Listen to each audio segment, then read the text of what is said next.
What is up, everyone? It's WaterAndGrass here, and today I have another Pokemon X and Y Wi-Fi battle for you all. It is actually against my good friend 801Infernape, Bryce, as you can see by his name. He's a great friend of mine. I love the man to death. He's a great YouTuber as well. Make sure you check him out. He will be releasing videos very soon.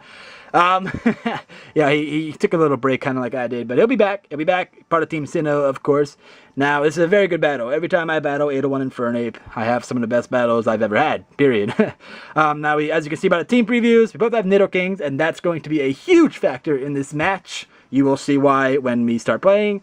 Now, he has that annoying combination of Sableye, which is actually his physical wall, and a Eviolite Porygon too, which is going to make me cry. And then that Absol is that Absol. That's all I have to say about that Mega Absol. I'm carrying, Tyranitar, Rotom Wash, a Thunderwave Swagger Klefki, just to be annoying, Clefable, and I'm testing Mega Venusaur out here as well. Doesn't really fit into this team, but hey, I just want to test it out and see how it goes. So without further ado, let's see how this battle goes. Every time I battle 801Infernape, they're always good battles, and this battle was a good example of that. Now he's going to issue a challenge, and I'm going to make a few misplays in the beginning. My fault. I'm just not really paying attention. I gotta be more careful with that. But he's gonna start out with Absol. I'm gonna start out with Tyranitar. He's gonna get that pressure up. Doesn't matter. He's gonna Mega Evolve right away anyway. So my Sand's gonna go up thanks to Tyranitar's Sandstream, and there goes his Absolite, and he's Mega Evolving into Mega Absol, the Emo Mega, and he's actually gonna go for the Protect here. And me being stupid, I forgot about Magic Bounce. Forgot that when Mega Absol, Mega Evolves, he gets Magic Bounce, so I go for the Stealth Rock. And guess what? Now I have Stealth Rocks on my side of the field, and no Spinner or Defogger. And I don't even think he had Stealth Rocks on his team, unless his Infernape is carrying Stealth Rocks, but I don't think he is. So, that kind of sucks. He's going to take some Sandstorm damage, so I guess that's good. But whatever, it still sucks I got Stealth Rock on here. So he's going to take this time to switch into his Lilith or his Melodic. I'm going to go for the Dragon Dance, expecting the switch. He can't really do nothing against Tyranitar. Now I'm going to go for the Stone Edge here, which is a good move after, the Sandstorm damage and everything. And as you can see, it's going to do a lot of damage to this Melodic. Wasn't a critical hit. This isn't a max attack Tyranitar. It's an impish one, actually. But anyway, he goes for the Dragon Tail. He misses, so I still have my Dragon Dance up. And stupid me, here's another misplay. I go for another Dragon Dance, getting greedy, thinking maybe Dragon Tail will miss again. And no, it doesn't. He goes for the Dragon Tail, and instead of having a dead Melodic that he has a Melodic at half health, possibly has to recover, and I should have just went for a Stone Edge and killed it. So I'm just going to bring out Nidoking. He doesn't want to stay in and take anything from Nidoking. So I'm going to actually expect him to switch into something. I should have went for the Earth Power here. Here's third misplay.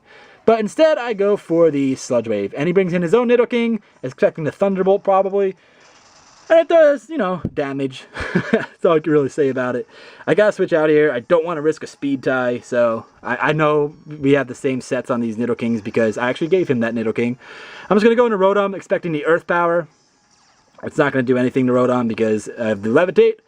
And it's going to get affected. So I'm actually going to go straight for the Hydro Pump here, because I was expecting maybe his Mega Absol to come in, and I did not want to go for the Will-O-Wisp in case, it got that Magic Bounce up. So I go for the Hydro Pump. It's going to do a nice amount of damage. It's not going to take it out, unfortunately. This is a bold Rotom, max HP, and then I think 128 EVs in defense and 128 EVs in special attack, maybe? I don't remember exactly. But I go for the Volt Switch here. That's definitely going to take it out. I went for the Psycho Cut, I think. I don't know. I wasn't paying attention. But it doesn't do anything to Rotom. I'm going to switch out.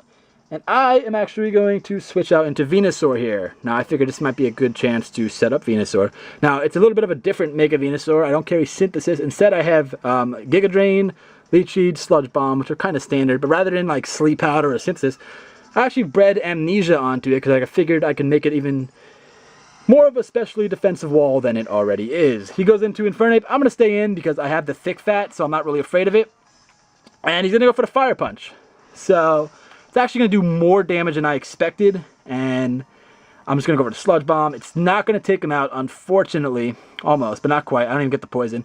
And here I thought maybe I could take another Fire Punch. Not the case.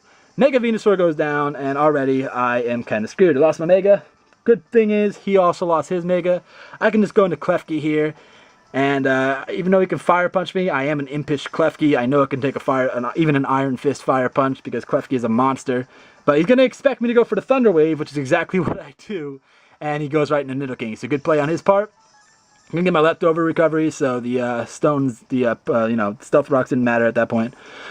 So I'm going to go for a Swagger. Like I said in the team preview, this is a Thunder Wave Swagger Klefki. And I'm just going to bank on some hacks right here, which is never a good thing to do. You should always play smarter than that. You can never really bank on hacks. You know, that's what I gotta say. So he's gonna go for the Sludge Wave here, though, expecting me to switch out. I do not switch out because, you know, he figured, oh, I could just go for the Earth Power and knock out Klefki, and I figured he would do that. So I figured he might go to Sludge Wave, but whatever. It worked out in my favor.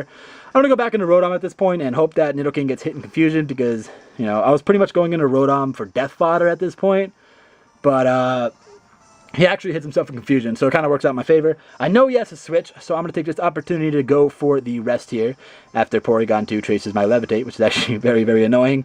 But I'm going to go for the rest here. I'm going to wake up, I'll get my health back, and then wake up with my Lumberry. And after this, I think I'm going to go for the Will-O-Wisp, if I remember correctly, after I eat up that Lumberry. I'm going to go for Will-O-Wisp because Porygon 2 with Eviolite is very, very annoying and recover, so having residual damage on it is, you know, awesome. He's going to go for the Toxic here, knowing that I used my Lumberry up already. I don't really care. Like I said, I can always rest it up again or whatever if I want to keep Rotom around even. At this point, I don't really think he's needed anymore. Infernape's pretty much gone, so I don't really need Rotom anymore. So it's really no big deal. But I am just gonna go for the Volt Switch here, see how much damage it does, and as you can see, it does nothing. The burn damage did more than that Volt Switch did to Porygon 2, so that's pretty depressing. It's actually, so I'm just gonna switch into Clefable. Clefable is a great Pokemon. I love using it. It's a specially defensive monster. It can take hits for days. I've even used it against Talonflame because Brave Bird does not take it out. And, you know, as long as there's no boost. And then, you know, it takes so much damage from the recoil because of its high HP stat, Clefable's high HP stat. And then I just Moonlight back up and kind of repeat. So I'm going to pull the double switch here and go back into Rotom. I thought I went for the Calm Mind Man, but I guess not. But anyway, I go back into Rotom. He's against his Melodic. He doesn't really want to stay in.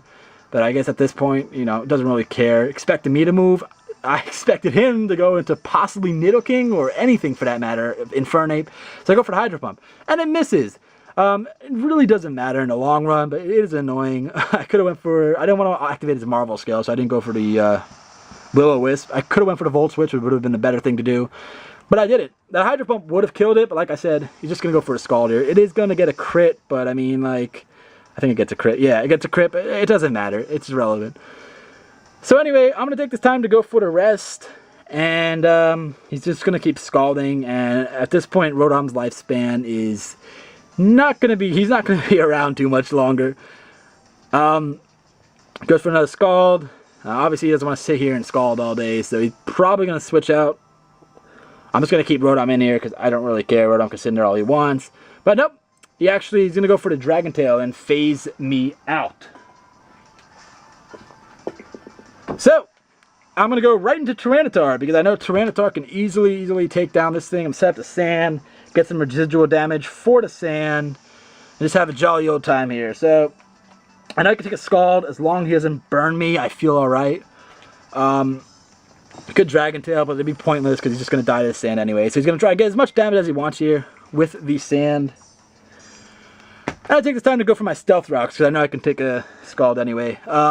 He's going to die to the Sand right here. So I got my Stealth Rocks up, and I'm pretty happy. So, we are on turn 23. I have to pause the video here because video starts at 9, so give me 1 second, and you won't even notice this cut. Alright, so there we are. Like I said, he goes for that Scald. I go for the Stealth Rocks, you know, and then Melodic's going to die to the Sand. So that's good. Melodic is out of the way. I mean, it could have been out of the way earlier had that Hydro Pump not missed, but like I said, it really doesn't matter the outcome of the game. Well, it might have. I don't know. Anyway, he's going to go to the 801 Infernape right here. Going to take some Stealth Rock damage. So, I am fearing the Iron Fisted Mach Punch, because I know his Infernape has Iron Fist at this point. Why else would you carry Fire Punch over Flare Blitz, unless you're scared of residual damage? So he's actually going to make the right play and go for the Close Combat, expecting me to switch, because, why would I stand on a Mach Punch? And that's actually going to be the end of Rotom, so very good play on his part. Good way to get rid of Rotom. He hates Rotom, so I know he was happy about that. Infernape's going to take some Sandstorm damage, and I'm just going to go into Klefki. Really nothing else to do at this point. I'm actually going to get some Stealth Rock damage, who cares? But I'm just going to go for the Swagger here. No point in going for the Thunder Wave. I mean, I could have and then banked on him paralyzing himself. But I'd rather hit himself in Confusion. Either way, he's going to die to the Sandstorm. And I'm almost sure that Klefki can maybe live a move. And it doesn't matter. We will never find out. Because his 801 is Infernape. His Luffy actually hits himself in Confusion. One Piece reference right there. I'm going to get my recovery back. And get my HP back. And he's going to bring out Nidoking, because he knows I really can't do much against this Nidoking. He's going to take some Stealth Rock damage, but I mean, what else am I going to do? So I don't really want to switch in anything on this Nidoking, because I mean, it'll die. So I'm just going to go for the Swagger, and really hope that I can get some hacks right here. So I'm going to hope that Nidoking hits himself in Confusion, and he doesn't. He's going to knock me out with that Earth Power, no doubt. Life Orb, Sheer Force, Timid. Nidoking is a monster. Klefki's gone, so that kind of sucks, because I really like Klefki. I really like using him. But at this point, I'm just going to go into Tyranitar. And I don't know, I figured maybe I can take a Earth Power because of the special, but no, that's not the case. You know, he is going to hurt himself in Confusion. Oh, he's not at this point. He does later though. Anyway, Earth Power is going to take me out. I pretty much just sacked Tyranitar for no reason right there, which is a pretty bad play. But hey, like I said, you live and you learn. Now I'm going to go into my Nidoking. Now I'm pretty sure at this point it's my Nidoking versus his Nidoking. Oh, he has one more Pokemon. He fears the Speed Tie. Okay, we'll get to that soon. Anyway, he fears a Speed Tie. So, I mean, he wants to go out into his Porygon 2, because what am I going to do against a Porygon 2? Nothing. But thankfully I got the burn, the Sandstorm's up, so the residual damage will eventually take down Porygon 2. He doesn't want to recover at this point, because I mean, he'll just drag the battle on. I get Earth Power. If I get a crit, it'll take him out anyway, so it's kind of pointless. And I'm going to outspeed, so Porygon 2 is down. So there you go. Now I believe it is time. I believe it is one-on-one time. Sandstorm is going to go away. The battlefield is going to clear. And I lied. He still has Sableye. I still have Clefable. Okay, alright guys, I'm getting a little bit ahead of myself here. I'm going to switch out. I'm going to go into Clefable. Sableye can't do anything against Clefable. Best it can do is knock off my Citrus Berry. I don't care. You want to go for the Will-O-Wisp? I have Magic Guard. It doesn't matter. Clefable is one of the only Pokemon who really could care less about a burn. Or a poison, or pretty much anything. I'm just going to go for the Moonblast, see how much it does. I was kind of thinking it might take it out after the Stealth Rock damage. But after he got his leftovers, that's not the case. His special attack's going to fall. It doesn't matter. He's going to go for the knockoff here. And like I said, he's going to knock off my Citrus Berry. I do have Citrus Berry on this. But as you can see, that still did nothing to Clefable, despite me having an item on me. And he's not going to outspeed, but he has Prankster, so he's going to go for that taunt. And it don't matter. At this point, I'm just all in. I'm just going straight for the Moonblast, because I want to take this damn thing out. So that happens. No point in going for the Calm Mind or Toxic or Moonlight there right now, because I knew Sableye carried taunt, so it's kind of pointless. Now here is where the battle becomes a battle. Well, I mean, like, this is like an awesome way to end the battle, if you ask me. He's going to go for the Sludge Wave. That is going to take out Clefable, because Nidoking is a monster. It is such a beast. And now, when I was getting ahead of myself earlier, now it's going to be Nidoking versus Nidoking. That's right. It comes down to a speed tie. Now, I know we have basically the same Nidoking, because I gave him that Nidoking, and he actually wins the speed tie, goes for the Earth Power, and knocks out my Nidoking. So I lost, but it was a great battle. I did make some misplays, but hey, it happens. Definitely go check out 801Infernape. I will upload another battle very, very soon, possibly tomorrow. If you like this video, please give it a thumbs up, as it does really help my channel. And I will see you all in the next video. Have a great night. Have a great day wherever you are in the world. And I will see you all later. Bye, guys.